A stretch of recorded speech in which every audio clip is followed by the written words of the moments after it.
রাষ্ট্র পুনর্গঠনে বর্তমান সরকার সঠিক দিক নির্দেশনা দেবে ও দ্রুততম সময়ে একটি সুষ্ঠু নির্বাচনের ব্যবস্থা করবে বলে আশা করছেন বাংলাদেশ জামায়াতে ইসলামীর আমির ডক্টর শফিকুর রহমান। তিনি বলেছেন, এর জন্য তাদের দল এই সরকারকে গ্রহণযোগ্য সময় দিতে প্রস্তুত।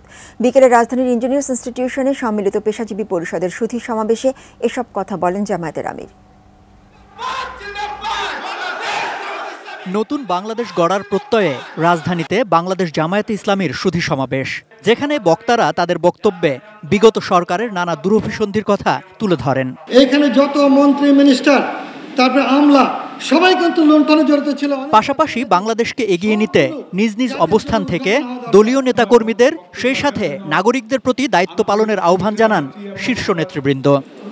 কথা মতো সামনের দিকে চলবো। এবং জামায়াতে ইসলামীর ঢাকা মহানগরী উত্তরের আহ্বায়ক জানান, ক্ষমতাচ্যুত দলের কোনো দালাল রাজপথ দখল করে বিশৃঙ্খলা তৈরির চেষ্টা করলে রুখে দেয়া হবে। ন্যায় বিচার প্রতিষ্ঠায় দিতে হবে সর্বোচ্চ গুরুত্ব।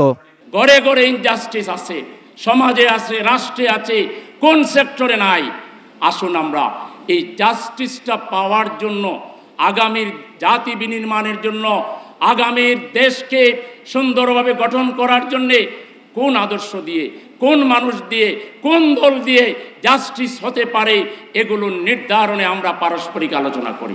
সুস্বাদু বাদাম, তিল আর স্বাস্থ্যকর গ্লুকোজ সব মিলিয়ে প্রাণ পিনাট বার, স্মার্ট কিছু খাও। জামায়াতের আমির বলেন, ছাত্র আন্দোলনের সময় দিশেহারা হয়ে আওয়ামী লীগ জামায়াতে ইসলামী ও ছাত্র শিবিরকে নিষিদ্ধ করেছিল, কিন্তু সে ফাঁদে পা না দেয়ায় মাত্র ২৬ দিনের মাথায় আবারও নিজেদের মর্যাদা ফিরে পেয়েছে। আমরা যেন আত্মতৃপ্তিতে না ভুগি যে আমরা বোধহয় পরিপূর্ণ সফলতা বা বিজয় পেয়ে গিয়েছি। সেই সাথে দ্রুততম সময়ের মধ্যে গ্রহণযোগ্য নির্বাচনের ব্যবস্থা করতেও অন্তর্বর্তীকালীন সরকারের প্রতি আহ্বান জানান। নির্বাচনের জন্য একটা অনুকূল পরিবেশ তৈরি করবেন।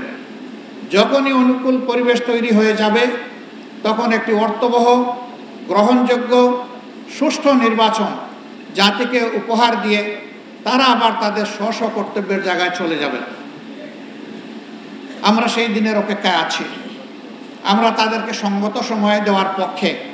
সম্রাট আনোয়ার, এটিএন নিউজ, ঢাকা।